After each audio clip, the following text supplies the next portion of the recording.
As far as starts of the year go, 2022, well, it hasn't been the best. I think there are a couple of corrections going on here. It would be the weakest last hour of trading for the S&P. It's getting to a point where there's quite a bit that one could buy. But you probably sat there thinking, is this a temporary blip or is this a sign of things to come? For that reason, in my hands are 59 pages of unadulterated Vanguard predictions for the next 12 months and beyond. Over the last few days, I've spent every waking second dissecting this document so we can sit here today.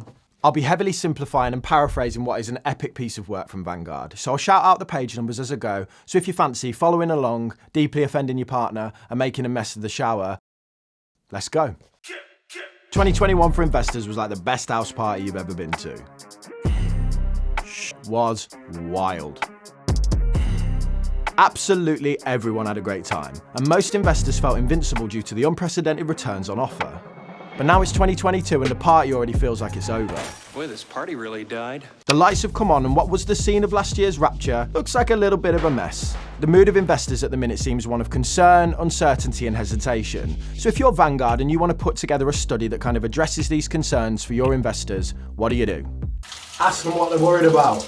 Thanks, Damien. And that's exactly what they did. By the very scientific method of a LinkedIn study, Vanguard asked their investors to kind of rank what their biggest concerns were going into 2022. And here are the results.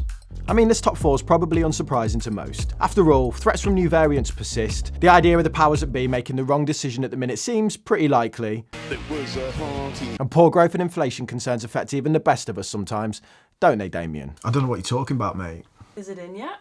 This Vanguard report basically looks to predict how each of these points is going to pan out over the next 12 months, both on a global scale and for key economic regions, like America, the UK, Europe, China, and the emerging market. What is an emerging market today? Now, we'll touch on the individual regions where appropriate, but mainly I'm going to focus on the global picture, so this video isn't 30 minutes long, because we all know I ain't lasting 30 minutes. It's just too easy to rinse myself on this topic because it's all true. At the end of the report, Vanguard goes on to make predictions about how they think each asset class will perform going forwards. So basically, they break down these concerns for each area and then they predict how investors are going to perform going forwards. We will do the exact same in this video here. Starting with page 4, concerns about new variants. Right, let's just address a couple of elephants in the room before we start, shall we? That was definitely clickbait. Anyone can access the document online. It's linked below for you. This is a chopping board, and this bad boy is locked and loaded, batteries in the back. No props on this table. Alexa, play a tune. There's this section right here that spells out Vanguard's thoughts on threats posed by new variants and concerns to the global economy quite nicely. I need a ruler. Although health concern outcomes will remain important in 2022, the outlook for macroeconomic policy will be more crucial. It's easy to agree when the emergence of newer strains, while concerning, has led to a lot less severe reaction as, say, in March 2020, when the global economy was effectively shut down overnight. You must stay at home. They're basically saying that the illness that slapped the global economy all over the place these last couple of years will still be an important factor, but much more important is how central banks and governments unwind all of the support that they've been providing economies throughout that time. Vanguard predicts that vaccination programs will continue to roll out across the world, albeit at different paces, based mainly on the infrastructure within that country to administer the vaccination and the desire of the local population to be vaccinated in the first place. But the fact stands that more people will be vaccinated tomorrow than are today, and that reduces the likelihood of further lockdowns or such measures that could deeply impact the global economy. Page 33 has a graph that demonstrates how vaccination rates are expected to pan out. So basically, Vanguard is saying they don't really think it's going to be a big factor. Another thing that people were worried about was slowing growth, and Vanguard do concede that they think growth will slow in 2022. They show that on page 1, right here. Now this does sound scary, but in the context of the growth we've just had, it's probably to be expected that growth will slow. The rapid growth in global economies in the last 12 months is as a result of them recovering from the effects of the global pandemic, essentially bouncing back from a position of being completely closed. You must stay at home. Meaning growth figures looked exceptional when in reality it was just low-hanging fruit. This table does a good job of demonstrating this point. The orange dot in the middle here is the average growth of each of these economic regions. The red bar on the left shows just how big last year was in terms of growth, and the green shows Vanguard's forecast for growth this year. So yes, it's slower, but notice how they're predicting that it'll still be well above the average growth rate. But Vanguard could be completely wrong here. But I do tend to agree that countries like the one I live in at the minute aren't back to full steam just yet. So it would make sense that over the next 12 months that those countries should see growth, assuming that there's a return to normality and we don't go backwards in any way. This table shows how the UK is still under pre-Rona levels, so still has a way to go to even be back to normal. Interestingly, Vanguard on page 17 outlined 3 potential scenarios that could arise. They have their base case, which is what they think will happen with a 60% likelihood, and then they have the downside and upside, so the more negative and positive view. These are their predictions based on how supply and demand pans out, global vaccine rollouts, inflation, labour markets. Any of these points could impact growth for the good or the bad, thus affecting which of these scenarios pans out. But everyone's biggest concern on LinkedIn was inflation, and the discussion around inflation permeates this document. I've highlighted parts from pages 8, 15 and 50 to summarise their thoughts. Let's start off first of all with what they think is going to happen. All the way on page 50. Unexpected shocks to inflation might be important drivers of short-term returns and volatility, as we've recently experienced, although our base case, this one right here, is that increases to inflation are driven by temporary factors that should fade away as economies adjust to recent supply and demand shocks. On page 8, this point right here basically lists these factors.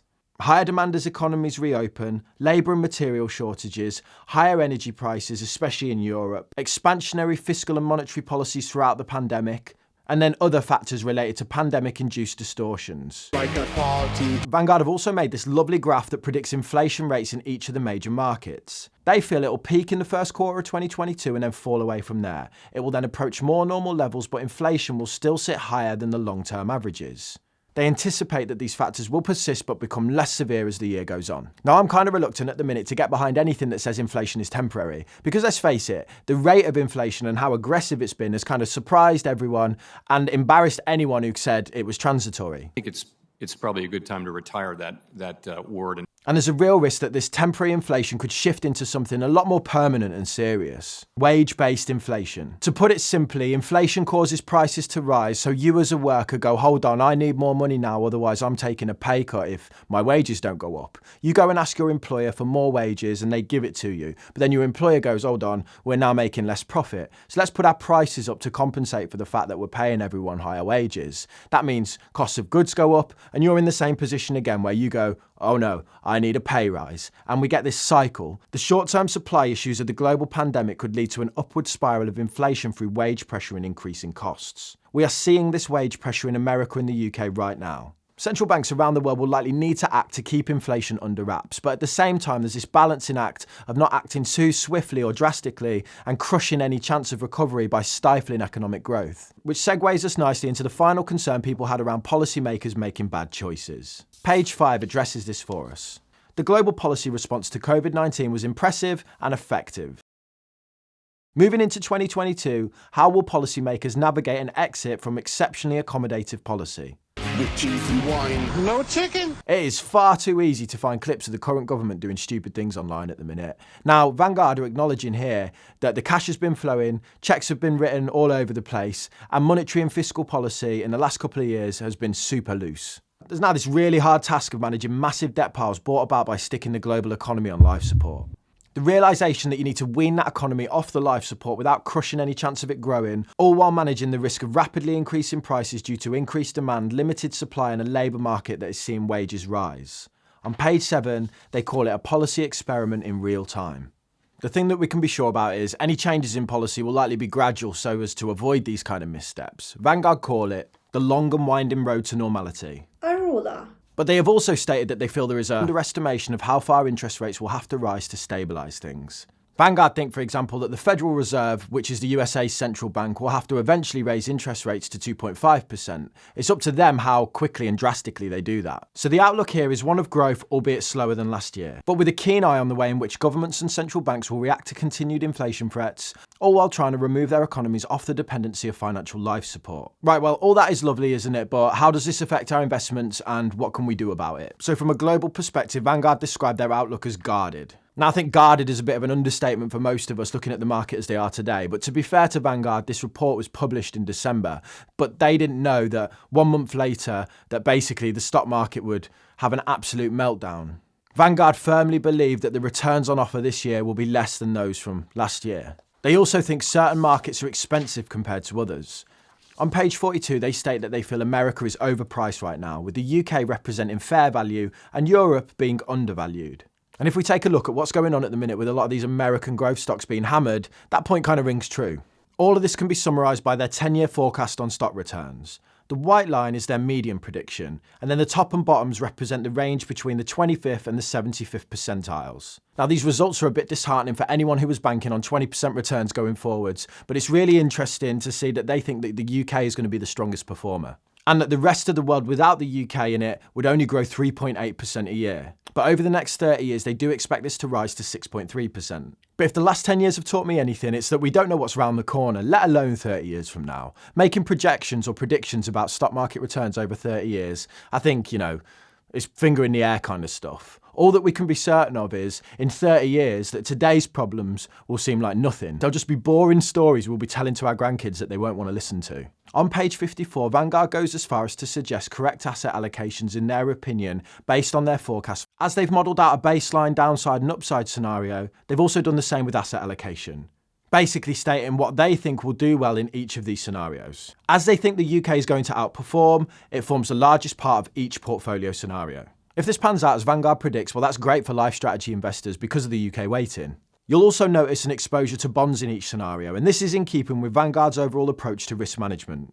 And that's the fact that they think that people should have bonds in their portfolios not to improve returns, but to dampen risk, to basically act as a hedge against stocks if everything was to go wrong on that side. But the most important takeaway here is that Vanguard are advocating for a globally diversified portfolio more than ever. Now, I'm not going to start chopping around my asset allocation based on this research, but there are some exercises I'm going to do in response to it.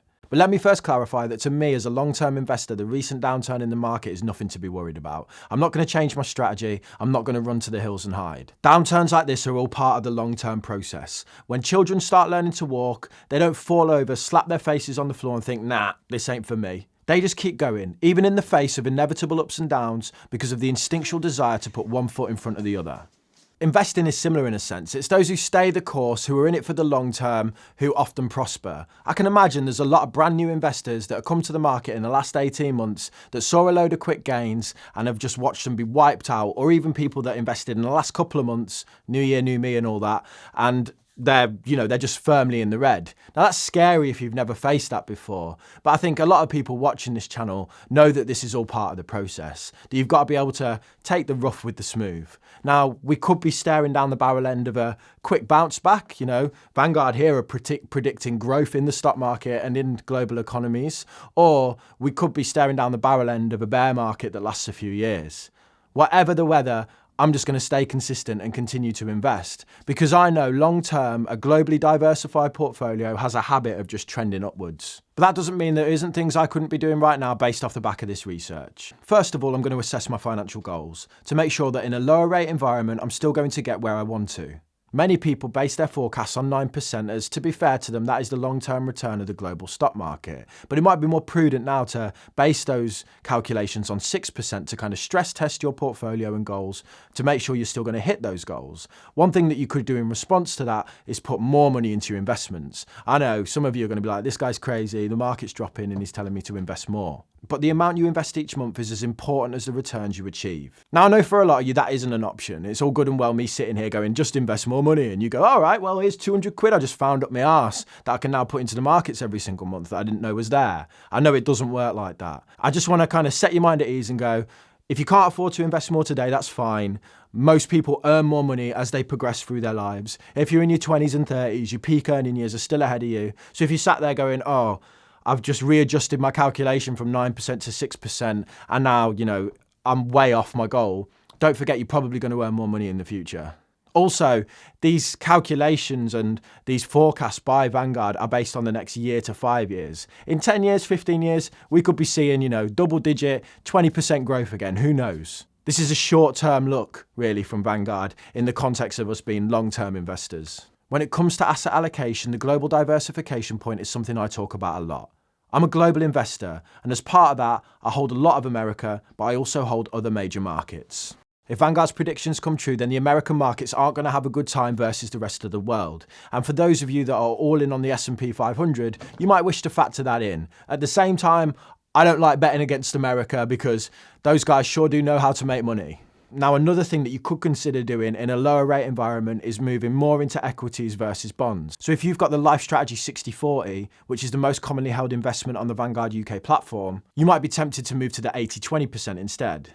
Now that should increase your expected return, but it also increases the amount of risk you're taking. Increased return, but more risk and more volatility. Can you still sleep at night? I guess it all comes down to what makes you happy and how you measure success. I measure mine with a ruler. Hey, all of those dark nights I got then breaking my back to make it out, got me feeling like rain. I ain't never need your help, I know you wishing me well, a penny for your thoughts, but seeing no change.